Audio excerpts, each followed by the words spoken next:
Kā jūs domājat, kas ir gandrs? Tur, kur riteņš pār. Labi, kas ir vēl? Kas vēl? Ir tāda siena liela, kur jākārt tornī. Jā. Vēl var, jā? Ar tādiem akmeņiem ar nos. Un vēl? Ar ko tas saistās? Putnes. Putnes, tieši tā, tas ir melnais stārķis. Latvijā īpaši aizsargājama suga. Un es esmu šeit vairāk, droši vien, lai pasniegtu jums mūsu simpātiju balvu.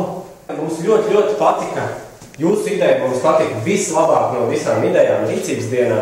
Gan par jūsu ziemas siltumnīcu. Un it īpaši mums ļoti patika jūsu iespēju doties pārgājienā. Mēs sapratām, ka jūs esat ļoti, ļoti aktīvi. Tāpēc mēs ļoti labprāt pasniedzam jums šo te mūsu dāvanu kārtu aktīvai pēcpusdienai pie mums uz kliņškāpšanas torni.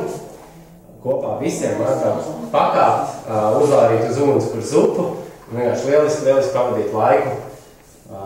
Droši vien jūs ticamāk nākošajā pavasarī, kad būs siltāks. Es domāju, ka jūs esat pārlieši aplausus sev.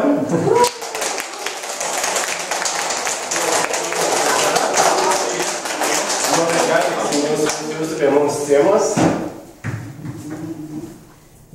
Un mums bija arī domrakstu konkurss, un tad, lai mēs tādu ieskatu, tā teikt, varbūt mūsu viesiem parādīt, kā tad mums tur gāja, vienu mūsu eseju domrakstu es nolasīšu, un tas tāds mūsu žūrijas vērtējumā likās visinteresantākais.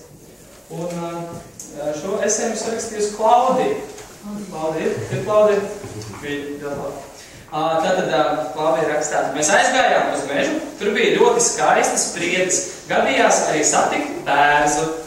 Bet man šķiet, visjaukāk bija iet pāri tiltam, pāri šosei, tā bija burvīga sajūta. Un tad man ļoti patika skriet no kalniem lejā. Tas man atgādina amerikāņu kalniņus. Pēc kāda laiciņa mēs atradām ezeru. Tas ir Beberbeķu ezers.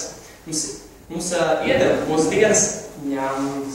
Bet visi dabūja ļoti maz ēdamā, jo bija ļoti izsalkuši. Mums iedeva mazas lapiņas. Tur bija rakstīts, kas ir jādara. Mēs sadalījāmies pa pāriem. Es biju pārī ar Annu Katrīnu. Bija jauši. Es uzskrēju augšā pa kalnu, tā bija burvīga sajūta. Es jutos kā sauleļas gulbs, kurš tūlīt uzlidos gaisā pie mākoņiem, tur augšā. Laikam jau jāsāk runāt par nākošo dienu. Nākamajā dienā es piecēlos ar jautru noskaņu. Pēc pirmās stundas mēs gājām atkal mežā.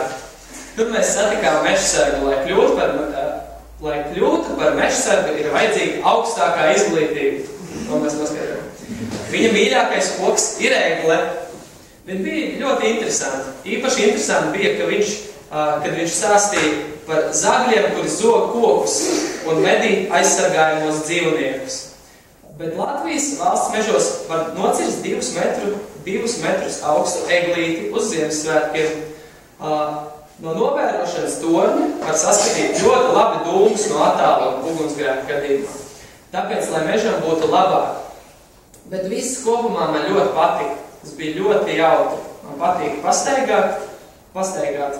Tik forši un aizraujoši. Tā pārgājiena nekāda nevar aprakstīt. Tā ir meža enerģija. Beigās visi piekusa, bet bija forši.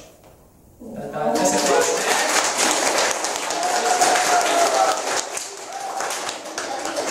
Tā kā visi esam labi.